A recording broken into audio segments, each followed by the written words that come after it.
ಸಾಲು ಸಾಲು ಹಗರಣಗಳ ಸುಳಿಯಲ್ಲಿ ಸಿಲುಕಾಕೊಂಡಿದೆ ಕೈಪಾಳೆಯ. ಹೀಗಾಗಿ ರಾಜ್ಯ ಸರ್ಕಾರದ ವಿರುದ್ಧ ಹೋರಾಟಕ್ಕೆ ಇದೀಗ ರಾಜ್ಯ ಬಿಜೆಪಿ ಪಾಳೆಯ ಮತ್ತೊಂದು ಹೆಜ್ಜೆ ಮುಂದಿಡಲಿಕ್ಕೆ ಸಿದ್ಧತೆಯನ್ನ ಮಾಡಿಕೊಳ್ತಾ ಇದೆ. ಕಾಂಗ್ರೆಸ್ ವಿರುದ್ಧ ಸಮರಕ್ಕೆ ಕೇಸರಿ ಪಡೆ ಸನ್ನದ್ಧವಾಗಿದೆ. ವಾಲ್ಮೀಕಿ ನಿಗಮ ಹಗರಣ, ಮೂಡಾ ಸೈಟ್ ಅಕ್ರಮ ಇವೆಲ್ಲ ವಿಚಾರವನ್ನ ಮುಂದಿಟ್ಕೊಂಡು ಸರ್ಕಾರದ ವಿರುದ್ಧ ಸಮರ ಸಾರಲಿಕ್ಕೆ ಬಿಜೆಪಿ ರಣತಂತ್ರವನ್ನ ಹೂಡ್ತಾ ಇದೆ.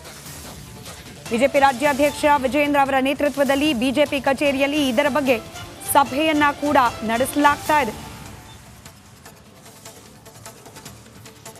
ಸಿದ್ದರಾಮಯ್ಯನವರು ಅಹಿಂದ ನಾಯಕರು ಅಂತ ಹೇಳಿ ತಮ್ಮ ಬೆನ್ನನ್ನು ತಾವು ತಡ್ಕೊಳ್ತಾರೆ. ದಲಿತರ ಉದ್ಧಾರಕರು ಅಂಥೇಳಿ ತಾವೇನೇ ದಲಿತರನ್ನ ಉದ್ಧಾರ ಮಾಡಿರ್ತಕ್ಕಂಥದ್ದು ಅಂಥೇಳಿ ತಮ್ಮ ಬಗ್ಗೆ ತಾವು ಕೊಚ್ಕೊಳ್ತಾರೆ. ಭಾರತೀಯ ಜನತಾ ಪಾರ್ಟಿ ನಿರಂತರವಾಗಿ ವಾಲ್ಮೀಕಿ ಅಭಿವೃದ್ಧಿ ನಿಗಮ ಜೊತೆಗೆ ಎಸ್ ಟಿ ಡೆವಲಪ್ಮೆಂಟ್ ಕಾರ್ಪೊರೇಷನ್ ಜೊತೆಲಿ SCP TSP ಏನು ದಲಿತರಿಗೆ ಮೀಸಲಿಟ್ಟಿರ್ತಕ್ಕಂಥ ಹಣವನ್ನು ಇವತ್ತು ಗ್ಯಾರಂಟಿಗೆ ವರ್ಗಾವಣೆ ಮಾಡಿರ್ತಕ್ಕಂಥದ್ದು ಒಂದು ಕಡೆ, ಮತ್ತೊಂದು ಕಡೆ ವಾಲ್ಮೀಕಿ ಅಭಿವೃದ್ಧಿ ನಿಗಮದಲ್ಲಿ ಇವತ್ತು ದಲಿತರ ಅಭಿವೃದ್ಧಿಗೆ ಮೀಸಲಿಟ್ಟಿರ್ತಕ್ಕಂಥ ಹಣವನ್ನು ಲೂಟಿ ಮಾಡಿ ಲೋಕಸಭಾ ಚುನಾವಣೆಯಲ್ಲಿ ದುರ್ಬಳಕೆ ಮಾಡಿಕೊಂಡಿರ್ತಕ್ಕಂಥ ಕಾಂಗ್ರೆಸ್ ಸರ್ಕಾರ ಮತ್ತೊಂದು ಕಡೆ. ಸೊ ಎರಡೂ ವಿಚಾರಗಳು ಗಂಭೀರವಾಗಿರ್ತಕ್ಕಂಥ ವಿಚಾರ. ನಾನು ರಾಜ್ಯದ ಮುಖ್ಯಮಂತ್ರಿ ಕೇಳೋದಕ್ಕೆ ಇಚ್ಛೆಪಡ್ತಾನೆ, ದಲಿತರಿಗೆ ಮೀಸಲಿಟ್ಟಿರ್ತಕ್ಕಂಥ ಹಣ ಇವತ್ತು SCP TSP ಹಣ ನೀವು ಮುಖ್ಯಮಂತ್ರಿ ಆಗ್ತಿದ್ದಂಗೆ ಸರ್ಕಾರ ಬರ್ತಿದ್ದಂಗೆ 12,000 ಕೋಟಿ ಹಣವನ್ನು ಗ್ಯಾರಂಟಿಗಳಿಗೆ ವರ್ಗಾವಣೆ ಮಾಡಿಕೊಂಡ್ರಿ. ತದನಂತರದ 6 ತಿಂಗಳಾದಮೇಲೆ ಮತ್ತು 12,500 ಕೋಟಿ, ಒಟ್ಟಾರೆಯಾಗಿ 24,500 ಕೋಟಿ ದಲಿತರಿಗೆ ಮೀಸಲಿಟ್ಟಿರ್ತಕ್ಕಂಥ SCP TSP ಹಣವನ್ನು ಗ್ಯಾರಂಟಿಗಳಿಗೆ ಬಳಕೆ ಮಾಡಿಕೊಂಡಿದ್ದೀರಿ. ನಮ್ಮ ಆರೋಪ ಅವತ್ತಿನಿಂದನೂ ಕೂಡ ನಾವು ಹೇಳ್ತಾ ಇರ್ತಕ್ಕಂಥದ್ದು, ಇವತ್ತು ದಲಿತರ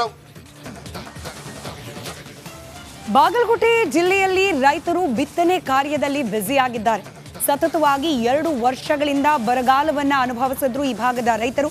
ಈಗ ಉತ್ತಮ ಮಳೆಯಾಗ್ತಿರೋದ್ರಿಂದ ರೈತರ ಮೊಗದಲ್ಲೂ ಕೂಡ ಮಂದಹಾಸ ಮೂಡಿದೆ. ಈ ಕುರಿತಾದ 1 ನಿಮಿಷದ ಕ್ವಿಕ್ ರಿಪೋರ್ಟ್ ನಿಮ್ಮ ಮುಂದೆ. ಸತತವಾಗಿ 2 ವರ್ಷಗಳ ಕಾಲ ಬರಗಾಲದಿಂದ ತತ್ತರಿಸಿದ ರೈತರು ಇವತ್ತಿನ ದಿವಸ ಚೆನ್ನಾಗಿ ಮಳೆ ಆಗಿದ್ದರಿಂದ ಏನು ಈಗಾಗಲೇ ಬಿತ್ತನೆ ಕೆಲಸ ಪ್ರಾರಂಭಿಸಿದ್ದಾರೆ. ಬಾಗಲಕೋಟೆ ಜಿಲ್ಲೆ ನಾವೀಗ ನೋಡ್ತಾ ಇದ್ದೀವಿ. ಈ ಪಟ್ಟದಕಲ್ಲು ಸಮೀಪದಲ್ಲಿರ್ತಕ್ಕಂಥ ಎಲ್ಲ ಜಮೀನುಗಳಲ್ಲಿ ಕೂಡ ಒಂದು ಬಿತ್ತನೆ ಕಾರ್ಯ ಆಗಿರ್ಬೋದು, ಹೊಲ ಹದ ಮಾಡುವಂಥದ್ದಾಗ್ಬೋದು. ಅದೇ ರೀತಿಯಾಗಿ ನಾವೀಗ ನೋಡ್ತಾ ಇದ್ದೀವಿ ಈ ಮಡಿಕೆ ಹೊಡಿತಾ ಏನು ಗೊಬ್ಬರ ಹಾಕುವಂಥದ್ದಾಗಿರ್ಬೋದು, ಜೊತೆಗೆ ಏನು ಅಲ್ಲಿ ಹೆಣ್ಮಕ್ಳು ಅಲ್ಲಿ ಏನು ಇವತ್ತಿನ ದಿವಸ ಆ ಒಂದು ಸಾಲಿನಲ್ಲಿ ಗೊಂಜಾಳ ಒಂದು ಬೀಜಗಳನ್ನು ಹಾಕಿ ಬಿತ್ತುವಂಥ ಕೆಲಸಕ್ಕೆ ಮುಂದಾಗಿದ್ದಾರೆ. ಹೀಗಾಗಿ ರೈತರು ಕೂಡ ಬಹಳ ಒಂದು ಖುಷಿಯಿಂದ ಈ ಬಿತ್ತನೆ ಕಾರ್ಯದಲ್ಲಿ ತೊಡಗಿದ್ದಾರೆ ಅಂತಲೇ ಹೇಳ್ಬೋದು. ಯಾಕಂತಂದರೆ 2 ವರ್ಷಗಳಿಂದ ಸಾಕಷ್ಟು ಒಂದು ಬರದಿಂದ ಜನರು ತತ್ತರಿಸಿ ಇವತ್ತಿನ ದಿವಸ ಯಾವುದೂ ಬೆಳೆಯನ್ನು ಬೆಳೆಯಲಾರದೆ ಬಹಳ ಕಷ್ಟದ ಜೀವನವನ್ನು ಸಾಗಿಸ್ತಿರ್ತಕ್ಕಂಥವ್ರು ಈ ವರ್ಷ ಆದಂಥ ಒಂದು ಮಳೆಗೆ ಬಹಳ ಖುಷಿಯಾಗಿ ಒಂದು ಬಿತ್ತನೆ ಕೆಲಸದಲ್ಲಿ ತೊಡಗಿದ್ದಾರೆ. ಇದೇ ರೀತಿಯಾಗಿ ಸಾಕಷ್ಟು ಮಳೆ ಮುಂದುವರೆದರೇನೆ ಈ ವರ್ಷದ ಮಳೆಗಾಲದಲ್ಲಿ ನಾವು ಬೆಳೆಯನ್ನು ಬೆಳೀಲಿಕ್ಕೆ ಅನುಕೂಲ ಆಗುತ್ತೆ ಅನ್ನುವಂಥದ್ದು ಕೂಡ ಹೇಳ್ತಾ ಇದ್ದಾರೆ. ಕ್ಯಾಮ್ರಾಮನ್ ಮಾಧ್ಯಮ ಜೊತೆ ಸಿದ್ದು ದುರ್ಗಮಿ, ರಿಪಬ್ಲಿಕ್ ಕನ್ನಡ, ಬಾಗಲಕೋಟೆ.